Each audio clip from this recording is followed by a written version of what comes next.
I am one of the recruiters for the book sale store. I wanted to ask you some questions and to see if you might be a good fit for our position of bookseller. How would you describe some of your personal traits or qualities? If we said describe yourself, what you're like, what would you say? What does that question mean, by the way? I tried to refer to people that she might have relationships with. So I said, for example, what might some of your teachers have said about you after you were in class with them? Or what might your family members say about you? Or people that you did volunteer work with, what might they have said about you? Then she did a great job of describing personal traits. So I think it was just trying to personalize a little bit so that a more abstract term like personal traits had meaning in connection with something that she already knew something about. Well, my family and friends would think I'm kind, funny, and hardworking and creative. Okay. And my teachers at my college think I'm a hard worker. I know I'd do all my work and pay attention in their classes. Most places where you have a job requires you to work on some kind of a team. Usually in a team, people tend to play certain roles. Can you tell me what kind of role or roles you typically play on a team that you're involved in? Mostly I would be the assistant. Okay. Where I help them out, and sometimes I prefer being given tasks instead of standing around doing nothing.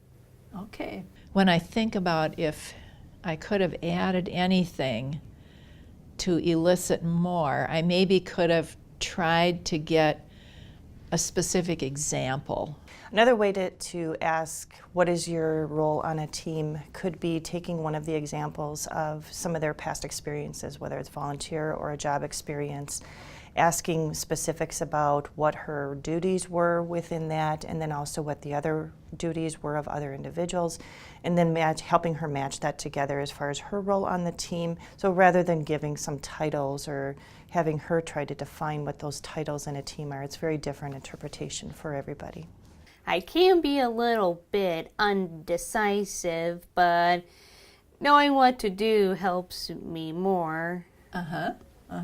Okay. To follow up on if an individual were to say that she's indecisive about being on a team or making decisions or understanding the next steps, I think it's really to probe them and ask additional questions about explain that to me more. Sometimes that alone can help. For some individuals, you might have to be more specific about tell me how you learn best or how a mentor or a supervisor could support you to be successful in that team.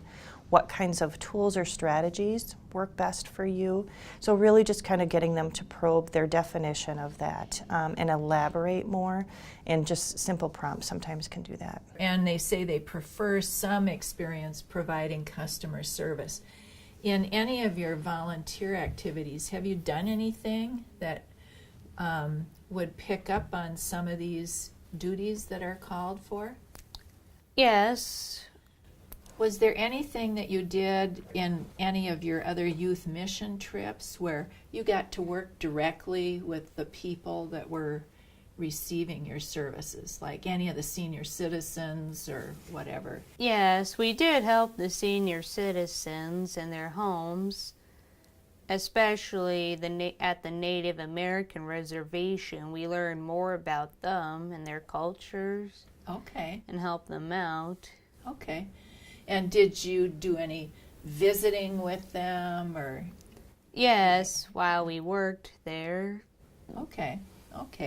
So that would all be part of customer service. I think the interview would have been very short if I had simply asked the questions exactly the way they were stated, and if I had not tried to think of ways to help Jenna relate the question to her own skills and experiences. It took some extra effort to try to help her understand how those kind of abstract questions might relate to her specific background and experience. I'm sure I got to know more about Jenna by probing than I would have if I had simply asked the questions the way they were written. Is there anything else you would want me to know about you that maybe I haven't asked already? I may want to let you know, and I hope this is not too soon, is that I have autism, and there are some areas I do struggle on. Most of all, the responsibilities I may need help is with communicating with other people and how to communicate with the manager and being told what to do instead of standing around, like I mentioned earlier. Okay. Individuals with autism will typically answer questions very honestly and very precisely. And so to be kind of prepared for that, because they're not going to make up head answers that they think you want from them. They're going to answer from the heart and really who they are. You're going to see the true picture of who they are and what they're going to present in any kind of workplace environment, that sort of thing too. So honesty is going to be there. They're not, quite often, they're not going to be able to make up an answer in any way, shape, or form. So we'll let you know within the week Okay, about the job. Okay? thanks. All right. Thank you very much for your time. Thanks, you too, Barb. All right. So when Barb asked me to describe myself, I felt sort of confused and maybe have not been prepared to describe myself personally. And I felt that if I knew that question ahead of time, I would have felt comfortable to explain it to her. If you look at adaptations, it can really help people do their best interviewing and to really find out most how they can approach the job, would be to share questions, at least the types of questions they might be asked. If there's some concern, maybe they don't want the exact questions, but even if they know kind of what kinds of things would be expected so that they can think about them in advance. Really, when you think about what your goal is, it's to find the best person for the job. It's not to find the person who can interview the best, having not seen questions before. So I think if an adaptation you can make is to help them by giving them some advanced information that helps them be better prepared for the interview.